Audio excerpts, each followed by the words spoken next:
కామారెడ్డి జిల్లా బాన్సువాడ మండలం బోర్లం క్యాంపులో గ్రామస్తులు తీవ్ర జ్వరాలతో బాధపడుతున్నారు. కొంతమంది బాన్సువాడ ప్రభుత్వ ఆసుపత్రిలో చేరగా కొంత ప్రైవేట్ ఆసుపత్రిలో చేరారు. ప్రభుత్వ ఆసుపత్రిలో చికెన్ గున్యా పరీక్ష లేకపోవడంతో కొంతమంది ప్రైవేట్లో చికెన్ గున్యా పరీక్షలను చేయించుకున్నారు. వారిలో ముగ్గురికి పాజిటివ్ వచ్చినట్టుగా హెల్త్ సూపర్వైజర్ అనురాధ తెలిపింది.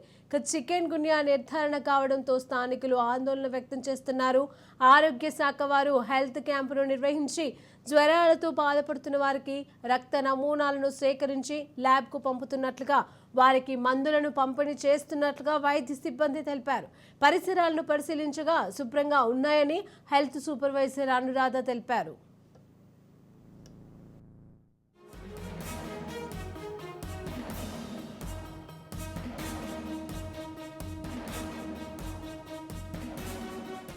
వస్తలేదు, చేతులకు కూడా వస్తున్నాయి, తిమ్ముళ్ళు వస్తున్నాయి. 2-3 రోజుల క్రితము జ్వరాలు వస్తున్నాయనే ఉద్దేశంతో కామన్గా అనుకొని ఆ విధంగా తర్వాత గవర్నమెంట్ హాస్పిటల్లో చూపిస్తూ ప్రైవేట్ హాస్పిటల్లో వెళ్ళారు. ఇందులో ఒక వ్యక్తికి చికెన్ గున్యా అని నిర్ధారణ అయింది. చికెన్ గున్యా అని నిర్ధారణ కాగానే విలేజ్ నర్సులకు వాళ్ళకి చెప్పగానే వాళ్ళు డాక్టర్స్కి ఇన్ఫామ్ చేశారు. సాయంత్రం పూట ఇన్ఫామ్ చేస్తే పొద్దున ఇమీడియట్లీ వాళ్ళ బ్యాచ్ వచ్చేసి బ్లడ్ టెస్టు, ట్యాబ్లెట్లు, ఇంజెక్షన్ ఇస్తూ అందరికీ చెకప్ చేస్తూ చెక్ చేస్తూ సేవ చేస్తూ ఉన్నారు. పనిచేస్తున్నాను బోర్లం సబ్ సెంటర్ నందు. అయితే మా బోర్లం సబ్ సెంటర్ పరిధిలోనికి బోర్లం క్యాంప్ విలేజ్ కూడా వస్తుంది.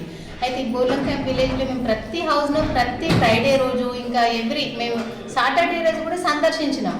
కానీ అనుకోకుండా ఒక ముగ్గురికి సాటర్డే నైట్ ఫీవర్ స్టార్ట్ అయింది. ఆ ఫీవర్ స్టార్ట్ కాగానే వాళ్ళు వెంటనే ప్రైవేట్కి వెళ్ళిండు. ప్రైవేట్కి వెళ్ళగానే చికెన్ గున్యా పాజిటివ్ అని వాళ్ళు నిర్ధారణ చేయడం జరిగింది. మాకు తెలియగానే వెంటనే సండే వాళ్ళకు తెలియగానే మేము మండే హెల్త్ క్యాంప్ కండక్ట్ చేయడం జరిగింది. ఈ హెల్త్ క్యాంప్కు మా Spacey staff, doctor, medical officer, మళ్ళీ ల్యాబ్ టెక్నీషియన్ అందరూ వచ్చి మళ్ళీ హౌస్ టు హౌస్ విజిట్ చేసి వాళ్ళని కనుక్కొని ఎవరికి జ్వరం ఉన్నా అనారోగ్యం ఉన్నా ఇక్కడికి తీసుకొచ్చి వాళ్ళకి టెస్టులు చేసి సరైన వైద్యం అందివ్వడం జరిగింది. గురువు కూడా ఇప్పుడు మంచిగా ఉన్నారు, వాళ్ళ ఇంటి దగ్గర ఉన్నారు, వాళ్ళ ఇంటికి వెళ్ళడం జరిగింది, వాళ్ళని అన్ని చూసి వాళ్ళని మాట్లాడివ్వడం కూడా జరిగింది.